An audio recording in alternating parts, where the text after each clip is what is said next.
নবাবের শহর মুর্শিদাবাদে সবথেকে জাগ্রত মায়ের মন্দির এই কিরিটেশ্বরীর মন্দির।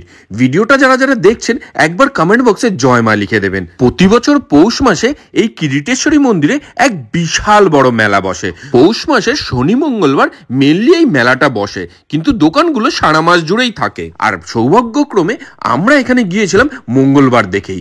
সে কি ভিড়! সকাল থেকেই ভক্তদের লাইন চোখে পড়ার মতন। মন্দিরের বাইরে এরকম ডালা বিক্রি হচ্ছে, আর লাইন করে মানুষজন গিয়ে মায়ের মূর্তি দর্শন করে পুজো দিচ্ছেন। মন্দির সংলগ্ন বিশাল বড় মাঠে এই মেলা, যেখানে খাবার দোকান থেকে আরম্ভ করে বিভিন্ন কেনাকাটার দোকান, যন্ত্রপাতির দোকান রয়েছে, প্রচুর রকমের আইটেম। আর এখানে গিয়েই আমরা দেখলাম এখানে কিন্তু প্রচুর জিলাপি বিক্রি হয়। জিলাপি অমৃতি একদম গরম গরম তৈরি হচ্ছে, আর গরম গরম এখানে বিক্রি হচ্ছে। ডুবো তেলে তারপরে একদম গরম গরম রসে চুবে সেই অমৃতিগুলোর রসে টইটুম্বুর হয়ে যাচ্ছে। এখানে যা দেখলাম জিলাপি আর অমৃতটা কিন্তু প্রচুর বিক্রি হয়। এখানে দেখুন ওই পিছনে জিলাপির ময়দা মাখা চলছে, আর সামনে চলছে রস জাল দেওয়া। এই ভিডিওটা যারা যারা নবাবের শহর মুর্শিদাবাদ থেকে দেখছেন একবার আই লাভ মুর্শিদাবাদ লিখে দেবেন কমেন্ট বক্সে। খাবার জায়গাটা বেশ কিছুক্ষণ ঘোরাঘুরি করে আমরা নেক্সট চলে গেলাম এই ঘর সাজানোর জিনিস থেকে আরম্ভ করে হরেক মাল 20 টাকা থেকে আরম্ভ করে কাপ, প্লেট, বালতি, টেডি বিয়ার সমস্ত কিছু সাইডের দিকে। তারপরে দেখলাম একটা সাইড রয়েছে যেখানে শুধুমাত্র বাদাম বিক্রি হচ্ছে। এই চিনে বাদাম কিন্তু মেলার একটা অঙ্গ বলতে গেলে। আর তারপরে দেখলাম গরম গরম চপ, সেখানে ধনেপাতার চপ থেকে আরম্ভ করে আলুর চপ রয়েছে, বিভিন্ন রকমের চপ। আর এই সকাল 9টার সময় চপ তৈরি হচ্ছে গরম গরম, আর একের পর এক থো থা করে একদম বিক্রি হয়ে যাচ্ছে সমস্ত কিছু। রাজা দর্পনারায়ণের সময় কিন্তু এই কিরিটেশ্বরী মন্দিরের স্থাপনা হয়। পুরাণ মতে মায়ের কিরিটির একটা ভগ্নাংশ এই অঞ্চলে পড়েছিল, তাই এখান থেকে এই কিরিটেশ্বরী মন্দিরের উৎপত্তি হয়। প্রথমে এই মন্দিরের নাম ছিল কিরিটি কণা, পরবর্তীকালে এটা কিরিটেশ্বরী হিসাবে খ্যাত হয়ে ওঠে। ধনেপাতার চপ থেকে আরম্ভ করে আলুর চপ সমস্ত কিছু কিন্তু এই সকালবেলা গরম গরম ভাজা হচ্ছিল। আর এখানে জিলাপি দেখলাম 2 রকমের জিলাপি রয়েছে, একটা লাল এবং একটা কালো। আর এই মিষ্টির দোকানটা দেখুন, একদম প্রচুর রকমের মিষ্টি এখানে সাজানো রয়েছে, আর একের পর এক মানুষজন আসছে, শয়ে শয়ে মিষ্টি কিনে নিয়ে যাচ্ছে কৌটোতে করে। আর এই কালো জিলাপি কিন্তু আমি মুর্শিদাবাদে গিয়ে এই প্রথম দেখলাম।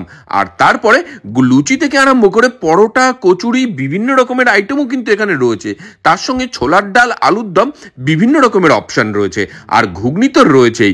আমরা কিন্তু আগে খাওয়া দাওয়া শুরু করলাম এখান থেকে এই ঘুগনি দিয়ে।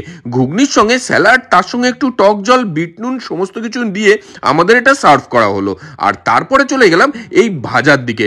এদিকে দেখুন ডাল ভাজা তৈরি হচ্ছে, আর এই গরম গরম চপ ভাজাগুলো যখন তৈরি হচ্ছিল না, দেখেই লোভ লাগছিল। কিন্তু সকাল 10টার সময় এই চপ খাওয়ার রিস্ক আমরা একদমই নিইনি। সাধারণত সমস্ত মেলা কিন্তু জমজমাট হয় সন্ধেবেলার দিকেই, কিন্তু এই একটা মেলা দেখলাম যেটা একদম ভোর সকাল থেকেই জমজমাট হয়ে ওঠে। সেখানে চপ মুড়ির বিক্রি এবং জিলাপির বিক্রি প্রচুর পরিমাণে চোখে পড়লো। আর মেলাটা এতটা বড় জায়গা জুড়ে বিস্তৃত, যেটা ঘুরে দেখতে কিন্তু আপনার বেশ অনেকটাই সময় লাগবে। ভেতরে চোখের আন্দাজে যা মনে হলো 150-200 দোকান তো রয়েছেই, প্রতিটা পার্ট আলাদা আলাদা। বিভিন্ন জায়গায় বাচ্চাদের খেলনা থেকে আরম্ভ করে এই পার্টে যেমনি রয়েছে ফুচকার দোকান।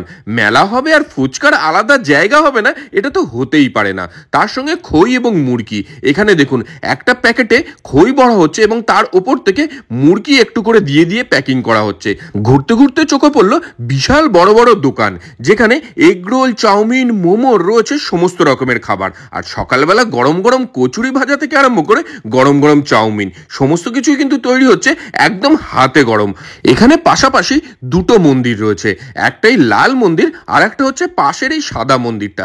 ঘুরতে ঘুরতে আমরা এবার আসলাম আইসক্রিমের দোকানের দিকে। এখানে কিন্তু আইসক্রিমের দোকানেরও আলাদা ভাগ রয়েছে, যেখানে লাইন দিয়ে শুধুমাত্র এইরকম আইসক্রিমেরই দোকান রয়েছে।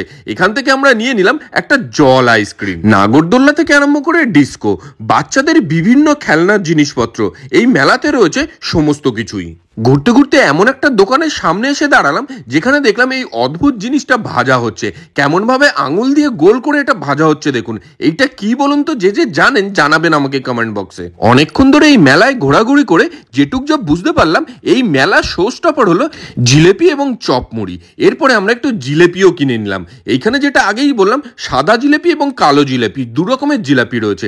আমরাও দু রকমের জিলাপি এখানে নিয়ে নিলাম টেস্ট করার জন্য। আর তারপরে নিয়ে সোজা চলে আসলাম গাড়িতে নেক্সট ডেস্টিনেশনে যেতে যেতে এই জিলাপিগুলো বসে আমরা টেস্ট করলাম।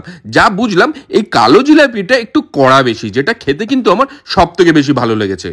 এই ভিডিওটা আপনাদের কেমন লাগলো জানাবেন। ভালো লাগলে অবশ্যই লাইক, কমেন্ট ও শেয়ার করুন। আর ভোজারটা ফলো করুন এমন আরো প্রচুর ভিডিও পেতে।